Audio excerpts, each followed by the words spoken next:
Pekon Payung berdiri pada tahun 1930. Berdasarkan cerita dari para sesepuh, konon nama Pekon Payung berasal dari abad ke-20 sejak Kerajaan Majapahit.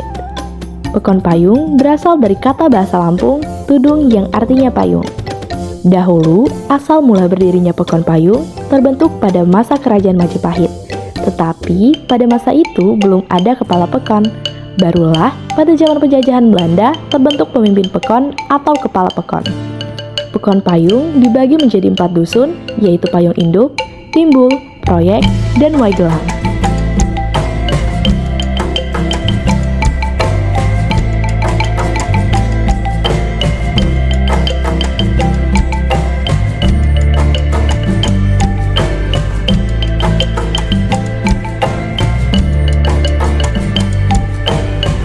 Pekon menurut jenis jabatannya di Pekon Payung terdiri dari 1 kepala pekon, 1 sekretaris pekon, kaur keuangan, kaur tata usaha, kaur umum, kaur perencanaan, kasih pelayanan, kasih pemerintahan, kasih kesejahteraan, dan 4 kepala dusun.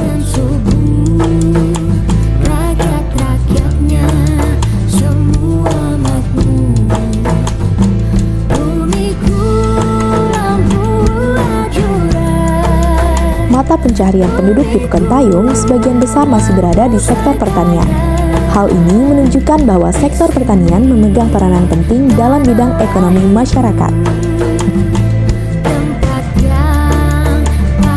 Di Pekon Payung sendiri memiliki sarana prasarana seperti PAUD dan masjid. Masjid Pekon Payung berada di 5 tempat, yaitu 1 masjid di Dusun Timbul, 2 masjid di Dusun Payung, 1 masjid di Dusun Proyek, dan 1 lagi berada di Dusun Waigelang.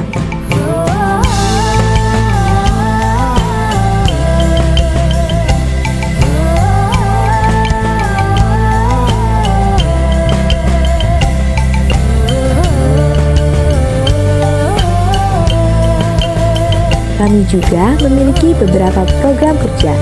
Program kerja pertama yaitu Loka Karya. Pada kegiatan ini, kami memaparkan program kerja yang akan dilaksanakan selama 40 hari KKN di Pekon Payung. Kegiatan ini dilaksanakan di Balai Pekon Payung yang mana dihadiri oleh aparat serta beberapa warga Pekon Payung.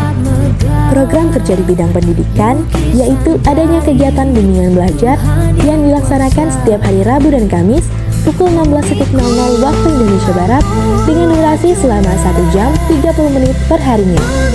Dimulai dari tanggal 11 Januari hingga 9 Februari 2023 dengan sasaran kegiatan yaitu siswa SD sampai SMP.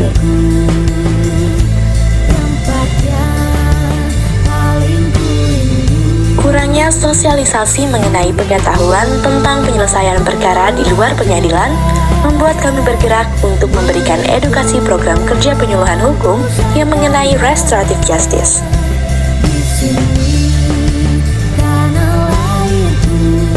PHBS merupakan kepanjangan dari perilaku hidup bersih dan sehat. Kegiatan ini adalah bentuk edukasi cara mencuci tangan dan gigi dengan baik dan benar. Pada kegiatan ini, Bidan Desa Pekon Payung mempraktikkan secara langsung tentang mengajarkan bagaimana anak agar terbiasa dengan cara mencuci tangan dan menggosok gigi dengan baik dan benar.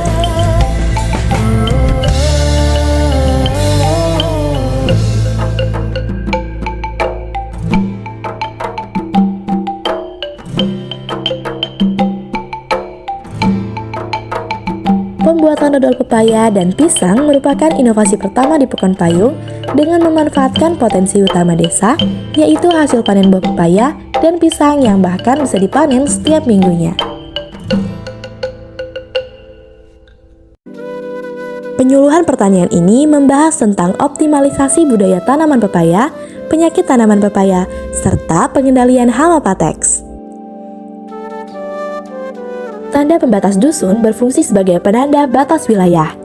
Oleh karena itu, mahasiswa KKN yang ditempatkan di Pekon Payung, Kota Agung Barat mengadakan tanda perbatasan dusun. Tujuan dari pelaksanaan program kerja ini yaitu untuk membantu dan mempermudah masyarakat umum dan pengguna jalan mengingat nama-nama setiap batas dusun yang ada,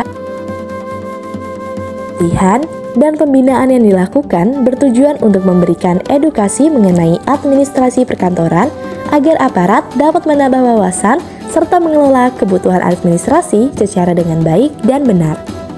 Materi yang disampaikan ialah asas tentang tata ruang kantor, dasar-dasar korespondensi, efisienisasi mengelola kantor, penanganan surat, dan yang terakhir kearsipan.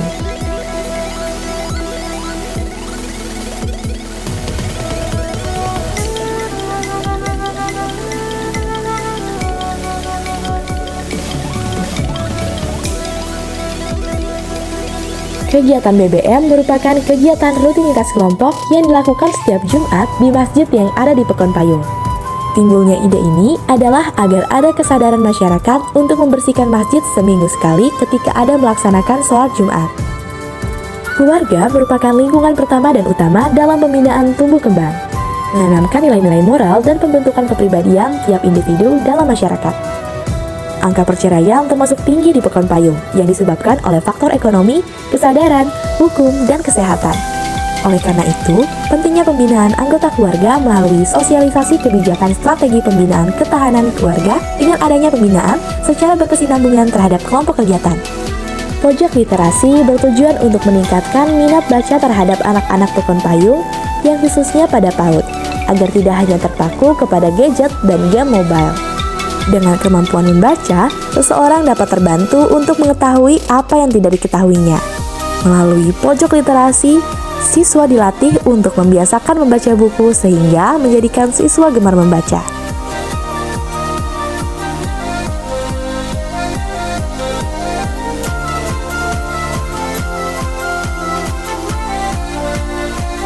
Posyandu berperan penting untuk mendeteksi tumbuh kembang anak sejak dini.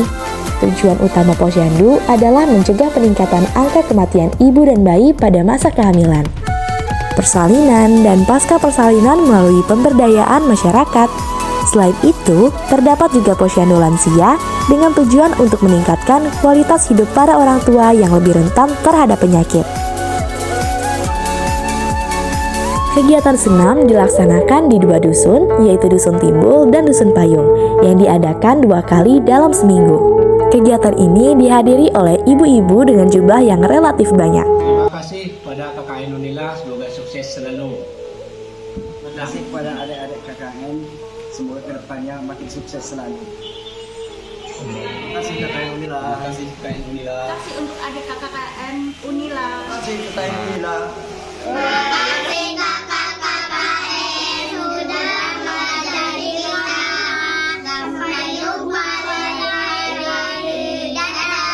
Assalamualaikum warahmatullahi wabarakatuh. Terima kasih kepada anak-anak KKN Unila. Semoga sukses selalu. Apa diciptakan semoga cepat tercapai dan selalu dalam lindungannya. Amin.